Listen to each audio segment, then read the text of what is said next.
Assalamualaikum warahmatullahi wabarakatuh. Bismillah, alhamdulillah, asyukurulillah, assalat wassalam wa ba'du. Puji syukur kita panjatkan pada Allah Subhanahu wa taala.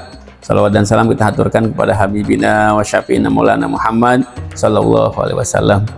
Alhamdulillah kita masuk ke sepertiga kedua dari bulan Ramadan ya. Jadi yang pertama 10 hari pertama awal rahmah. Nah, sekarang masuk ke yang kedua yaitu al-maghfirah, ampunan dari Allah Subhanahu wa taala ya. Mudah-mudahan kita bisa melaksanakan full Ramadan selama 1 bulan, mendapat rahmat dari Allah, maghfirah dari Allah, dan terakhir kita terbebas dari neraka, itqun minan nar ya. Sahabat KPI TV yang berbahagia, ada hal yang luar biasa ya di bulan Ramadan ini ya, yang ibadahnya ini ibadah utama yaitu membaca Al-Qur'an ya. Allah Subhanahu wa taala berfirman dalam Al-Qur'an, "Syahr Ramadan alladzi unzila fihil Qur'an hudal linnas wa bayyinatin minal huda wal furqan." Ya. Jadi Al-Qur'an diturunkan di bulan spesial yaitu bulan Ramadan dan disampaikan kepada makhluk spesial yaitu Rasul sallallahu alaihi wasallam. Kemudian yang membawa risalah dari langit yaitu malaikat Jibril. Jadi ada pembawa risalah yaitu malaikat Jibril yang spesial, ada Rasul sallallahu alaihi wasallam penerima risalah, makhluk spesial. Nah, kemudian di bulannya, waktunya pun ini waktu yang sangat-sangat spesial yaitu bulan Ramadan, bulan suci. Jadi Al-Qur'an itu mukjizat yang paling besar ya yang diberikan Allah kepada nabinya. Nah, semua mukjizat para nabi hanya sekali, tidak diulang-ulang, tapi Al-Quran ketika diturunkan oleh Allah Subhanahu wa taala ini menjadi obat, menjadi syifa ya, syifaun ma fi sudur, menjadi obat di dalam hati manusia. Nah, bagaimana kita sebagai muslim bisa mengambil manfaat dari Al-Quran ini? Ya, salah satunya adalah dengan cara membaca Al-Quran dan mentadaburi maknanya. Kata anak-anak sekarang ini kalau kita lagi pusing, lagi bingung ya, nah harus healing katanya. Waduh, healingnya kemana healingnya? Apakah boleh healing ke Bali di bulan puasa? Enggak boleh, jangan ya. Ngapain jauh-jauh healing ke Bali bulan puasa? Puasanya batal nanti ya. Jadi nggak ada healing di bulan puasa itu dengan jalan-jalan ya. Healing yang paling utama di bulan puasa adalah membaca Al-Quran. Jadi ketika kita membaca Al-Quran, mentadaburi maknanya, insya Allah itu akan membuat hati kita tenang ya, jiwa kita tentram, dan permasalahan itu nggak ada lagi di kepala kita ya.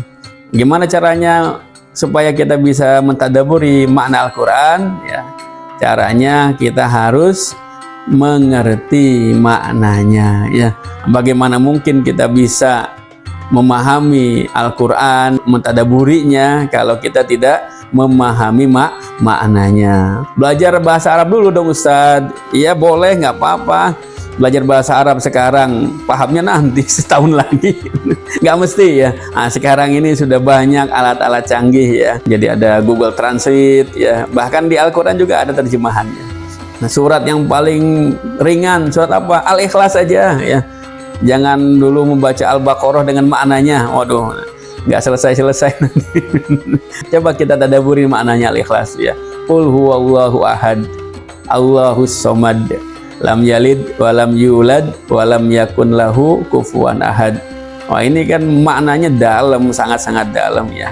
Karena ini adalah surat yang paling hebat ya. Surat Al-Baqarah namanya Al-Baqarah. Dalam suratnya ada cerita tentang Al-Baqarah. Ada surat Al-Lahab ya. Ada ceritanya tentang Abu Lahab di dalam surat tersebut ya. Jadi semua surat rata-rata itu ada ceritanya. Surat Ibrahim menceritakan Nabi Ibrahim juga. Surat Muhammad menceritakan Nabi Muhammad ya. Ali Imran menceritakan tentang bagaimana keluarga besar Imron ya. Tapi Al-Ikhlas ini beda, sangat-sangat beda ya. Coba cek kira-kira ada nggak kata Al-Ikhlas dalam surat Al-Ikhlas? Yang nggak ada, kita nggak temukan sama sekali. Qul, katakanlah, huwallahu ahad, dia Allah yang esa, Allahus somad, Allah tempat kita bersandar, lam yalid walam yulad, Allah tidak beranak dan tidak diperanakan, walam yakun lahu kufuwan ahad, tidak ada satupun yang setara dengan Allah Subhanahu wa taala. Ini kan luar biasa ya. Ketika kita mengetahui maknanya, kita tadabburi maknanya, akan mengena dalam diri kita, dalam sanubari kita, bahwasanya kita nggak butuh yang lain. Kita nggak butuh backingan dari para pejabat, backingan dari aparat misalkan, apalagi kita nyari backingan dari ya orang-orang yang dibayar, bodyguard misalkan ya. Kalau kita mampu bayar, kalau nggak dibayar nanti kita yang digebukin sama bodyguardnya ya. Atau misalkan ada orang yang saya nggak percaya sama manusia.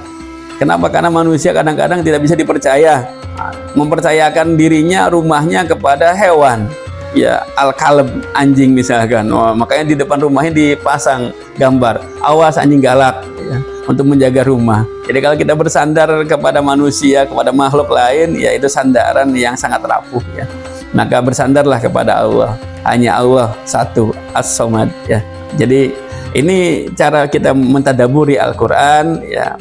Pertama kita harus mengerti dulu maknanya, kemudian kita pikirkan makna yang terkandung dalam ayat-ayat tersebut, dan kita masukkan, resapkan dalam diri kita, dalam hati kita, sehingga kita mendapatkan insight-insight yang sangat berharga. Jadi kalau kita membaca Al-Ikhlas, kita menjadi orang yang ikhlas menyembah Allah ya.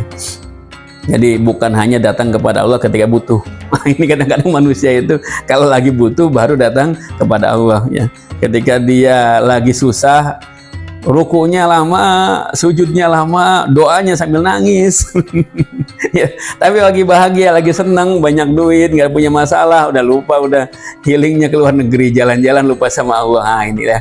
Jadi manusia itu banyak yang seperti itu. Maka dengan kita membaca Al-Quran di bulan yang suci ini, mentadaburi maknanya, kita sehatkan jiwa kita ya, sehingga terbebas dari ilah yang lain kecuali Allah ya.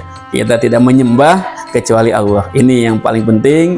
Nanti banyak ayat-ayat lain yang bisa ditadaburi maknanya selama bulan Ramadan ini, mulai dari ayat-ayat yang singkat-singkat ya, surat-surat yang singkat-singkat ya, dari juz amma nggak masalah ya. Yang penting kita memulai dan coba kita nikmati indahnya Al-Quran. Termasuk saya paling senang setiap kali membaca surat Yusuf. Masya Allah. Nanti kita akan ceritakan bagaimana kisah Nabi Yusuf alaihissalam di kesempatan yang berbeda.